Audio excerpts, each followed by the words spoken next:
CBI पालन करेगी, ऐसा माना जा रहा है। सुप्रीम कोर्ट में उसे चैलेंज नहीं करेगी। कल घोषित होने थे ये नतीजे, लेकिन गुजरात में सुनवाई के दौरान सीबीएसई ने जानकारी दी। दरअसल 7 मई को मेडिकल और डेंटल में एडमिशन के लिए पूरे देश में अंग्रेजी, हिंदी और 8 स्थानीय भाषा में परीक्षा हुई थी।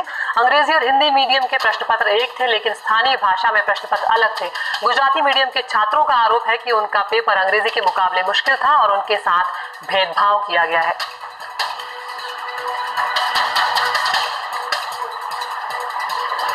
हमारे सहयोगी राजीव पाठक हमारे साथ फोन लाइन पर जुड़ गए हैं। राजीव, क्या हुआ है आज सुनवाई के दौरान? देखिए, आज गुजराती मीडियम का जो प्रश्न पत्र अलग है उसको लेकर सुनवाई थी। गुजराती माध्यम के छात्रों ने ये कहा था कि उनके साथ भेदभाव हुआ है, उनका पेपर डिफिकल्ट थे, तो उसको लेकर सीबीएसई ने इसी तरह की सेम पिटीशन मदुराई बेंच में, मद्रास हाईकोर्ट की मदुराई बेंच में शामिल प्रश्न पत्र को लेकर भी हुई थी। तो वहां पर 12 तारीख को मदुराई बेंच ने सभी प्रश्न पत्र लेकर आने को कहा है सीबीएसई को। सीबीएसई ने अभी तक इस पूरे मामले में कुछ भी कहा नहीं था, कोई अपना पक्ष नहीं रखा था। आज पहली बार उसने कारण बताया हाईकोर्ट में कि क्या वजह है कि उसने अलग पेपर रखे।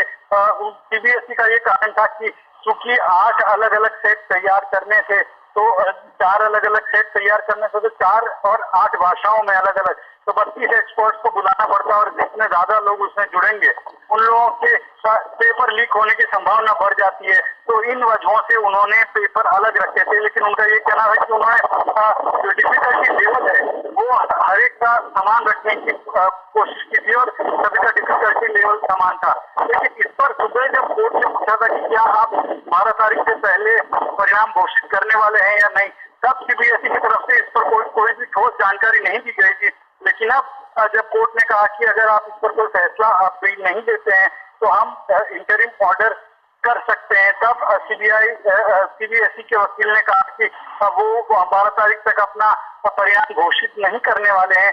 साफ तौर पर ये करीब 11.5 लाख छात्रों ने नीट की परीक्षा दी थी मेडिकल और डेंटल में एडमिशन के लिए, तो उन लोगों का परिणाम जो 7 तारीख को घोषित होना था वो फिलहाल 12 तारीख तक चल गया है। गुजरात हाई कोर्ट में सुनवाई 13 तारीख को रखी गई है, 12 तारीख को मदुराई बेंच में है मद्रास हाई कोर्ट की। तो अब इस पूरे मसले पर सीबीएसई का क्या स्टैंड रहता है, मदुराई हाई कोर्ट क्या स्टैंड लेती है और उसके बाद गुजरात में किस तरह से वो अपना पक्ष रखती है, इस पर बहुत कुछ निर्भर करेगा।